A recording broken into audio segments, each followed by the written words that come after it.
Well, it felt like a very good time for me to do some volunteering because I had just ended a long career in the civil service, so working for central government. And I wanted to do something completely different from my previous work, which was policy work. I still was motivated by wanting to make the world a better place, but maybe to do it in a more direct way than I'd been able to do at work. So part of my plan when I left my job was that I wanted to do some volunteering and try out really different things to what I'd done before. Um, and I started to search for teaching English. I'd always been slightly interested in that. I like learning foreign languages myself, and so I'm sort of interested in language. And I also thought there must be a need for people who need help with English. And so I started to look, and I stumbled across Leah. Not quite sure how, but what I was really attracted to was the training offer, actually, because some of the other charities I'd looked at only offered a couple of hours of training, and I thought, I'm not a teacher, I'm obviously a native English speaker, but I'm not a teacher, and I've never done this before. I would, quite like to be reasonably trained before I start doing it, and Leah was offering that. And it was also fairly local to me. So I thought, right, I'm going to give this a try. And I applied. I think COVID was pretty well done by then. Although there'd been a bit of a concern actually over Christmas 2021, thinking about it. Because I remember my big leaving do I was due to have after working for 26 years in central government was a very damp squib because everyone was worried about getting COVID and not being able to go home for Christmas. So that was rather sad. But yes, so maybe it was a bit longer than the spring after that. We were certainly post-COVID when I applied, actually. I loved it. I thought it was excellent. There was some training from Laura, your predecessor from Leah, and some from Suzanne.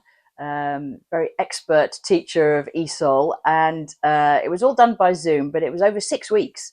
So it was 6 weeks worth of 2 or 2.5 hour sessions. So it felt quite thorough, and I really felt that I was sort of building my skills, really, my knowledge about learning English. There was lots of signposting to other reading that we could do as well, and quite a lot of practical sort of practice at teaching. So we practiced teaching, our very first lesson, and I came across it the other day, actually, my plan for my very first lesson in that training course.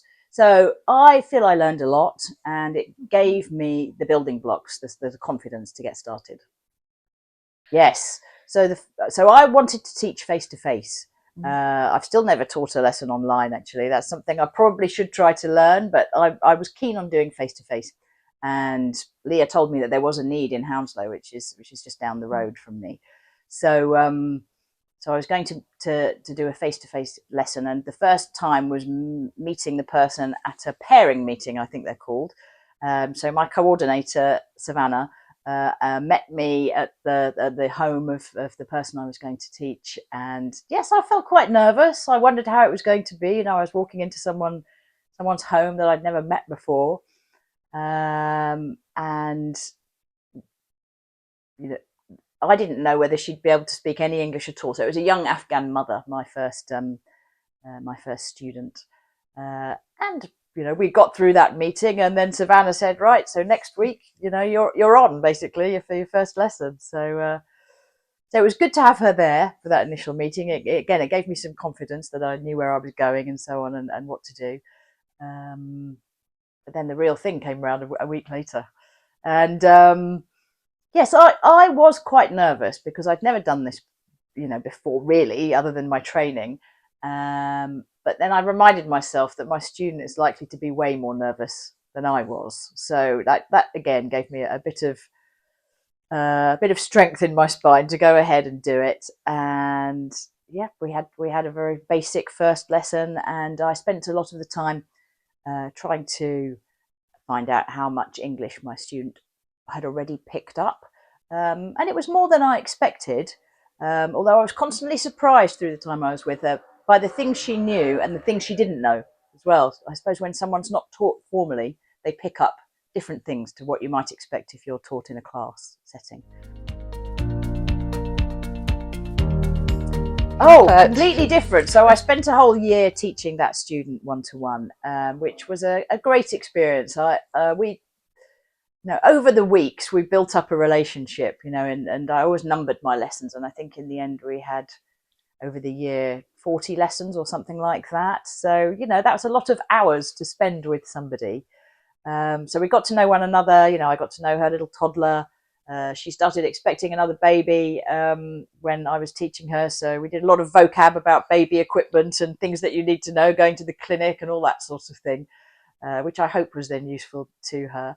And I think it gave her confidence. I remember in the early weeks, she and her husband, who was quite supportive, were constantly saying to me, "Is she good? How's she doing? Is she okay?" And I said every time, "Yes, she's really good," because she was a quick learner, really. And I was so pleased with her progress and what she learned. She was still at pretty basic level by the end of the year, but I'd been taught by Leah to expect that you might not make huge leaps of progress in any formal sense. But I hope that for that student, it did make a difference and provided, I hope, a foundation for learning more. Well, she didn't have enough vocabulary to really talk about that very much, but I think I got an inkling because we were talking about things that you like to do, and I talked about an English class and an online class and a one-to-one class with me. And she was very much saying she liked the one-to-one class with me because I was trying to encourage her to come to the Heston group class. And she kept saying, "No, I'd like to be taught by you." And she was quite disappointed when the year came to an end and we had to stop. So I think from those sort of signs, she did find it useful.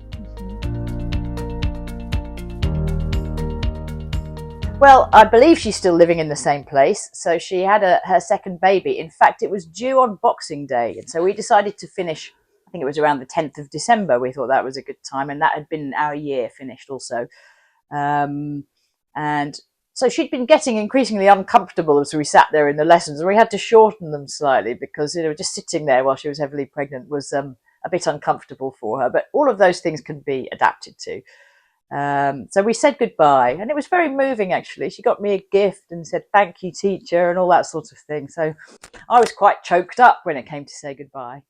And then I found out a couple of days later she'd had the baby. So it came 2 weeks early. So we finished just in the nick of time. And, one of the things I have found a bit of a challenge is kind of wondering how she is in between the English lessons and what will happen afterwards, and will she get any chance to practice or to go back to lessons.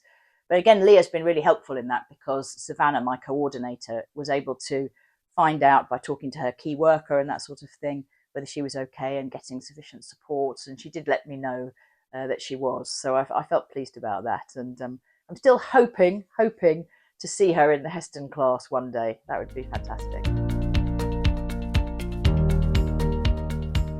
Well, it's changed a bit actually, because some way into my first year of one-to-one teaching, Savannah asked me if I'd be interested in teaching in the class in Heston.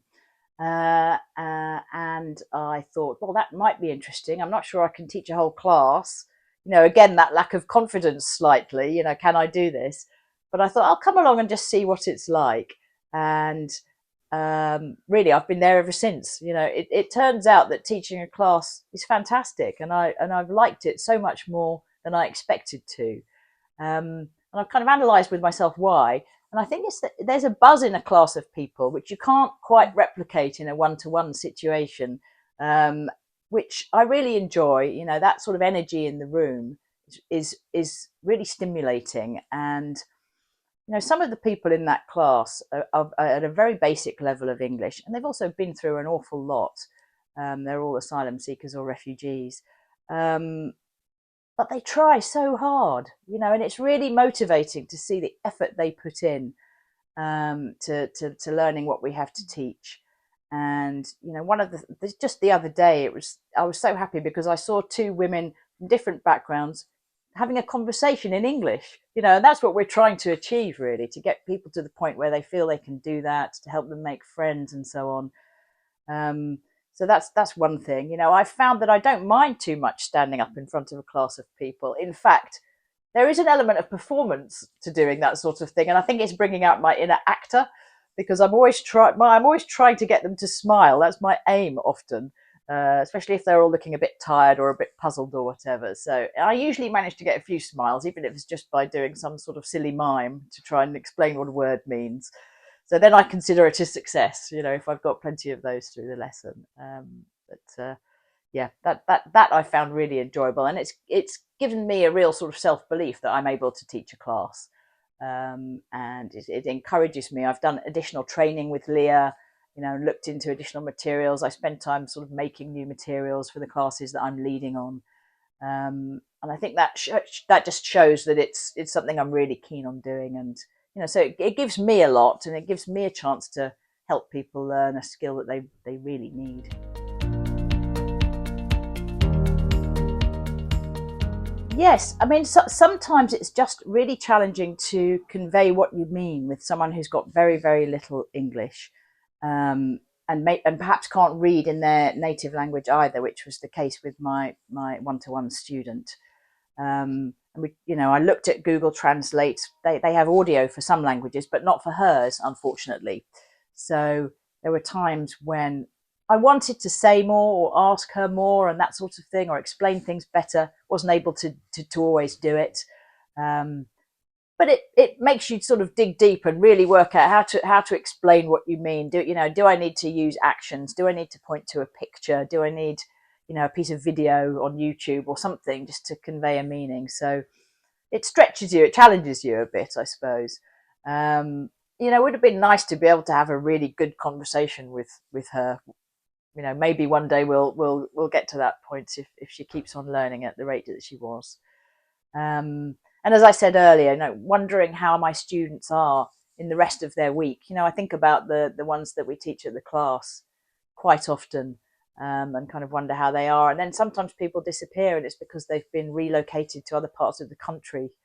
And it feels very sudden if you only see someone once a week. I'm sure it feels quite sudden to them as well.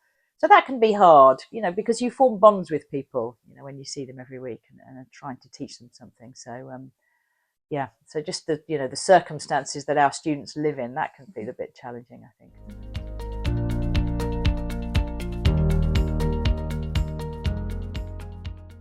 That's certainly, I think, what I and all my fellow teachers feel. You know, we're just trying to make a bit of a difference to people who've got very difficult lives. And that's another thing I'd say about the Heston class, actually. We take turns to lead the class, so all the pressure isn't on one person every week, and then all the other teachers assist, essentially.